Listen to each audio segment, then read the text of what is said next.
안녕하세요, 올바람입니다. 오늘도 좋은 하루 되시길 바랍니다. 제 채널을 자주자주 찾아와 주시는 분들이 많음에 제가 참 복이 많다 이런 생각이 듭니다. 오늘의 테슬라 소식은 FSD 베타 그리고 구독자님들이 한 3주 전에 질문하셨던 내용이었었던 것 같은데 테슬라 모델 3의 지붕이 얼마나 안전한가요? 이런 거에 대해서 물어보셨던 분들이 계셔서 그에 대한 지붕 강도 테스팅 영상 그리고 알찬 흑자를 이번에 그력하게 된 테슬라의 이야기 그리고 안전 리포트 업데이트와 기가 상하이와 베를린까지의 전체적인 이야기를 영상으로 담은 시간이었습니다. 일단은 FSD 베타를 보면서 물론 조금 아쉬웠던 부분들도 있습니다. 우회전 시에 보행자가 가야 할 아일랜드에 들어가 버리는 그러한 인식을 잘못하는 사례들도 조금 있었고 아무래도 베타이다 보니까 크고 작은 이슈는 있을 수 있습니다. 그리고 그럼에도 불구하고 물론 이것을 이제 안전 쪽으로 보자면 이렇게 안전이 입증되지 않은 것을 왜 이렇게 시범을 하느냐 뭐 그분들의 입장도 충분히 이해는 가는데 일단은 도심에서 이 정도 주행이면 충분히 놀라운 정도라고 생각을 하고 이거 영상은 제가 이제 차선 인식은 잘 했어요. 잘 했는데 이게 잘 보시면 아시겠지만 지금 멈춘 상태인데요. 속도가 2마일인데 이게 그냥 이 라인에 걸쳐버렸습니다. 그래서 이거는 아마 보시면 아실 거예요. 이런 부분들도 보셔야 한다고 생각을 합니다. 여기서 함께 보시죠.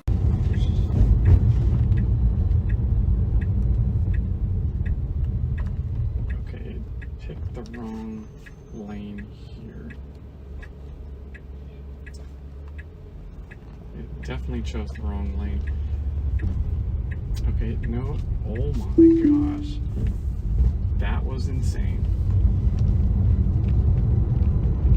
그리고 제가 이제 FSD 베타 영상들을 보면서 요즘도 이제 그 베타 테스터 분들한테 고맙게도 유튜브를 통해서 많은 영상들을 보고 접하고 있습니다. 그런데 이제 제가 3D 바운딩 박스에 대해서 자세하게 지켜보고 그러면서 이제 로드 엣지, 도로 경계를 인식하는 부분이나 이런 자료를 주로 많이 보고 있는데요. 이전에 매틀랩 자료도 보고 여러 가지 딥러닝 자료들을 보고 공부하면서 모빌아이가 먼저 자율주행으로 갔던 길 중에 도심주행 같은 아주 복잡한 환경에서는 3D 바운딩 박스를 얼마나 잘 처리하느냐가 중요한 것을 알게 되었던 그런 영상이 하나가 있었는데 그 부분에 대해서 제가 관심이 있었던 클립을 조금 가져와 봤습니다. 일단은 여기에 대해서 먼저 함께 보시죠. So you can see that the system is when it's detecting a vehicle, it's putting a complete 3D bounding box around it. And this is exactly what you need when you're in complicated situations. So when you're driving on a highway, that is not necessary. Right? But when you're driving in city traffic, for example, this car on the right, the door can be opened all of a sudden. So you need to know that this is the side of a vehicle and exactly where are the boundaries of the side of a vehicle. Let me show you some more clips so that you can appreciate the complexity and why it is needed. So when you see an academic paper doing vehicle detection and putting a bounding box around a vehicle, that's not useful. Okay? You really need to figure out how to put a 3D bounding box around it, and that's tricky. That's tricky because this 3D bounding box is not always visible. Sometimes you see only the rear of the vehicle, sometimes you see only the side of the vehicle, sometimes you see both. Right? So when you think about the input-output relationship, say in a deep network, it's a bit tricky. Okay, let me show you a bit more. Okay, so you can see the need for something like this in complicated scenario. So the next time you read a paper about vehicle detection, bounding box around the vehicle, simply go to the next paper. Okay? It's really irrelevant. Okay? Okay, last clip here. 그리고 이제 제가 자율주행만 주로 자꾸 말씀을 드리게 되는 이유는 뭐 테슬라의 밸류에이션상 가장 중요한 기대감 반영이 레벨 2에서 레벨 4로 가는 그러한 주자 중에 선두주자로서 테슬라가 모빌아이를 앞설 수 있을 거라는 그러한 기대감 때문이 지금의 밸류에이션에 많이 반영이 되어 있다고 생각을 하는데요. 근데 모빌아이는 주로 이제 GM의 슈퍼크루즈나 여기는 이제 레벨 3도 받은 바 있었고 닛산의 프로파일럿, 일본에 대해서는 한정적으로 매우 좋은 솔루션을 보이고 있습니다. 이 두 솔루션도 굉장히 굉장하고 놀라운 점은 모빌아이는 라이다도 없지만 레이더도 없는 것으로 알고 있습니다. 그래서 그냥 11개의 카메라와 로드북 데이터라 그러죠. 이런 식으로 이렇게 매핑된 데이터를 쓰는데 그러면 이것이 HD 맵이니까 지오펜싱된 한계가 있지 않나요? 이렇게 생각하실 분들도 계실 것 같습니다.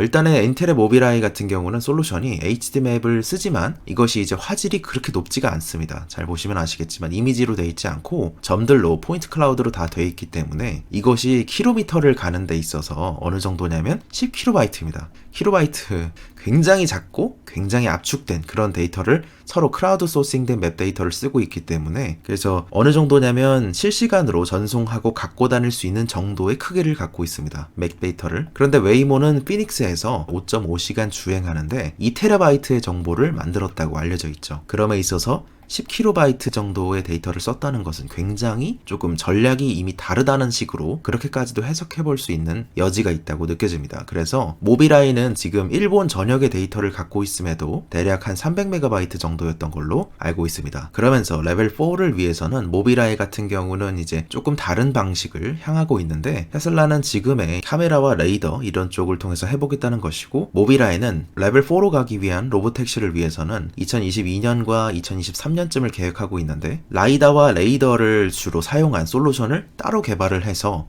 카메라 베이스의 11개의 카메라 베이스 기반과 로드북 이런 맵 데이터를 가지고 다니는 맵 데이터와 그리고 레이더와 라이더로 구성된 그러한 스택으로 이 전체적인 퓨전을 굴려서 주행 안정성을 끌어올리는 것이 로드맵입니다. 그래서 모빌아이의 입장에서도 지금은 카메라 베이스로 움직이기 때문에 굉장히 자율주행으로서 테슬라가 고민했던 것들을 이전의 기록에서 많이 찾을 수가 있고 조금 더 볼 수 있다고 생각합니다. 테슬라의 입장에서 본다면 그러면 차별점은 속도감일 듯합니다. 혁신의 크기보다 때로는 혁신의 속도감이 우리의 소비자 입장에서 팬덤과 브랜드를 결정하는 법이기도 하며 아무래도 모빌아이처럼 소프트웨어적 접근도 중요하나 일체의 차량 모두를 관리하는 입장에서 갖는 장점이 또 있습니다. 그 중에 가장 큰 것이 OTA겠죠. 이것이 갖는 장점은 어쨌든 지난 1년 동안 모델 3의 오너가 업데이트 받은 내용을 함께 보시면 아마 이해가 어느 정도 되시면서도 아 그랬지 하는 생각이 드실 것 같습니다. 이렇게 많은 것들을 업데이트 했고 그럼에 따라 이것 외에도 자율주행 부분에 있어서는 섀도우 모드라고 해서 오토파일럿을 굴리지 않아도 데이터를 얻고 있다는 점 그리고 연구원들을 뿌려놓는 것에 가깝죠. 그렇기 때문에 수많은 엣지 케이스, 수많은 코너 케이스, 희귀 사례를 극복하는 데 조금 더 빠르게 접근할 수 있다고 생각이 되고 있습니다. 그렇지만 맵 데이터를 쓰지 않기 때문에 이것에 대해서는 아직까지 업계 일각에서도 가능할 것이다, 못할 것이다 이런 얘기들이 많이 갈리고 있는데 제 개인적으로는 이게 가능할 수 있지 않을까. 어쨌든 이게 실현된 것이 아니기 때문에 데이터 클라우드를 통해서 학습 후에 OTA로 주입하고 그 과정에 있어서 이런 식으로 오류가 생기면 분류기를 먼저 빠르게 배치를 하고 그리고 클라우드에서 이런 비슷한 자료들을 보내주세요라고 해서 부스팅해서 훈련시키고 다시 배치시키기까지의 이러한 루프가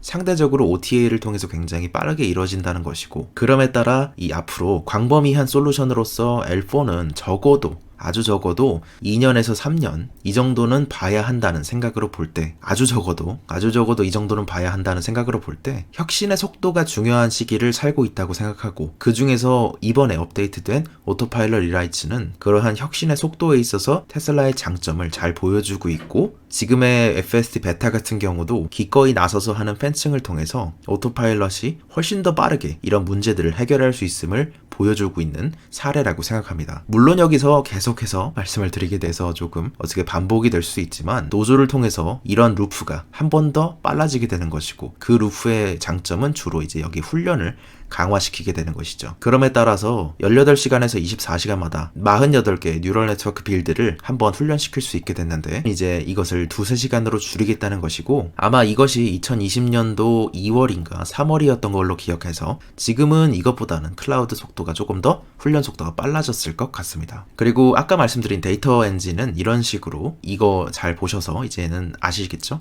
그리고 가장 중요한 것 중에 하나는 결국에는 이를 실현시켜주는 팬층입니다. 오토파일럿과 FSD 아직은 어쨌든 완전 자율주행이 아니고요. 그리고 발전된 ADAS 수준을 지나야 하는 시간을 거치게 될 것입니다. 특히 이제 FSD 베타 같은 경우에는 빠른 속도로 수정을 보이고 있는데 관심 있게 보신 분들은 아마 아실 겁니다. 뭔가요? 빌드가 업데이트 되었습니다. 이 영상들을 보시면 다시 보면 우회전이 조금 매끄러워진 영상을 볼 수 있었고 얼마 전에 한 2시간 전에 올라온 영상을 봤는데 우회전이 조금 더 매끄러졌고 이런 혁신의 속도와 그에 동행하는 팬층이 있음이 자율주행으로 향하는 그러한 혁신의 속도감을 조금 더 빠르게 해주는 이유겠죠. 그리고 지붕의 안전성에 대해서 물어보시는 구독자님이 계셔서 그것에 대해서 말씀을 드리기 위해 제가 뭐 이걸 부숴볼 순 없기 때문에 짧은 지붕 강도 테스트하는 영상이 있어서 이에 대해서 임의로 3가지를 골라왔습니다. 제가 이제 좋아하는 기업인 3가지를 골라왔는데 BMW 3 시리즈와 현대의 산타페 그리고 모델 3를 가져와 봤습니다. 모델 3 모두 레이팅 등급은 9등급을 받았으며 근데 9등급을 같이 받았더라도 차이는 조금 있는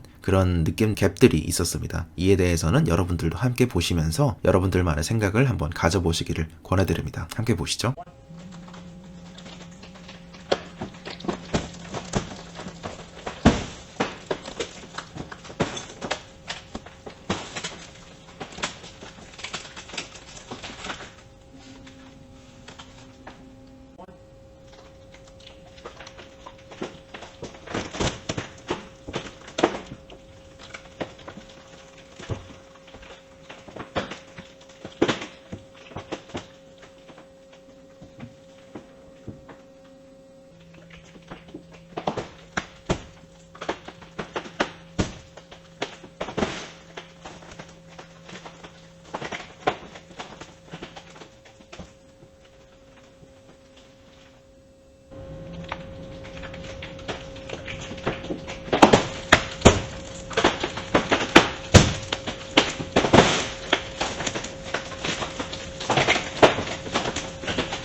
그리고 월가의 컨센서스 중에 모건 스탠리 아담 조나스는 테슬라에 대해서는 현재의 밸류에이션이 과도평가됐다 이런 입장을 지키는 애널리스트인데 이런 분들도 계셔야 다양한 의견이 충분히 존중되어야 하겠죠. 최근에 목표 주가를 상향을 했습니다. 그런데 이 상향을 하면서 제가 주로 말씀드리는 부분은 이 컨센서스의 시간에는 여러분들이 투자 의견을 뭐로 유지를 하고 있는지 뭐로 변경을 했는지 그리고 목표 주가는 어떻게 바뀌었는지 현재 주가 대비 그리고 이 목표 주가와 투자 의견에 대한 이유가 사실 이 부분이 중요하겠죠. 이 이유가 무엇인지 이 점에 대해서 같이 보고자 계속해서 공유를 드리고 있는데요. 목표 주가를 올린 이유에 대해서 최근에 1년 동안 전기차 산업에서 가장 발생한 혁신적인 사건은 이 탄소 크레딧을 제외하고도 테슬라가 수익 전환에 성공했다는 점입니다. 자동차 자체에서 매출 총이익률이 GM 같은 경우는 10%로 굉장히 작고 원래 이 정도를 기록을 하고 있었는데 테슬라 입장에서는 사실상 길고 긴 터널과 같았던 2012년 모델 S부터 그 큰 짐을 덜고 이제는 조금 더 뛰어갈 수 있는 시점으로서 그런 점에서 자본 지출에 대한 효율화를 도모했던 배터리데이 발표는 굉장히 흥미로운 것이었고 이제는 투자를 통해서 뛰어갈 수 있는 시기가 왔다고 생각합니다. 테슬라의 3분기 자율주행 세이프티 리포트가 나왔습니다. 오토파일럿에 대해서는 이전보다 나아진 모습을 보이긴 했는데요. 동기간 대비 원래 3분기는 조금 높아지는 모습을 보였고 4분기는 조금 낮아지는 모습을 보였던 것이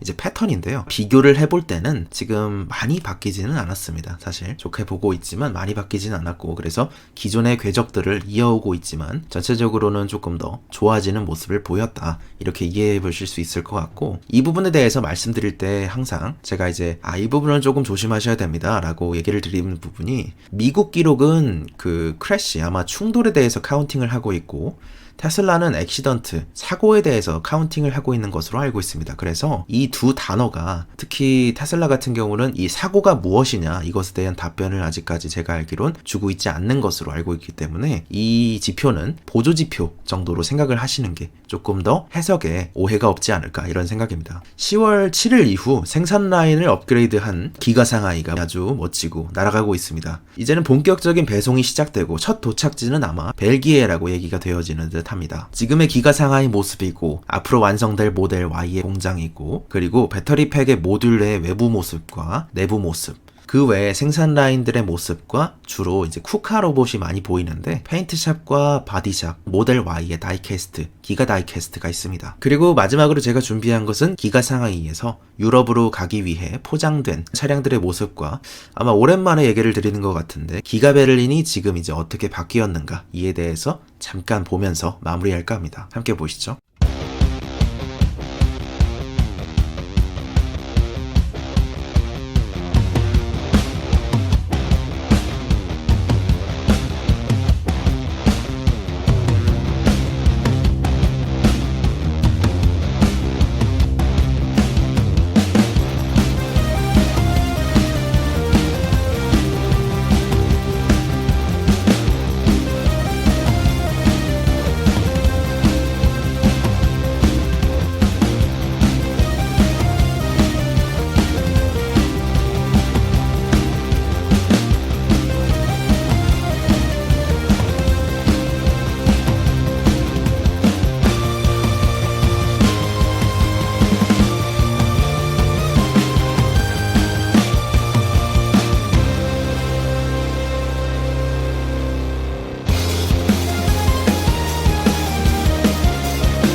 오늘 테슬라 소식은 어떠셨나요? 오늘은 오랜만에 여러가지 이슈를 훑어본 시간이었습니다. 요즘에는 정말 고맙게도 뭐 보안상의 문제 때문에 자세하게 말씀드릴 순 없으나 증권업계 현직에 계신 분들과도 연락을 하며 배우는 내용도 많고 자동차 업계의 엔지니어 분들과도 소통하면서 배우는 내용들이 굉장히 많아졌습니다. 그래서 개인적으로 궁금한 것들도 많고 배우는 것을 좋아하는 성격인데 일신우일신의 자세로 여러분들과 함께 하고자 합니다. 오늘도 좋은 하루 되시기 바랍니다. 감사합니다. 올바른이었습니다.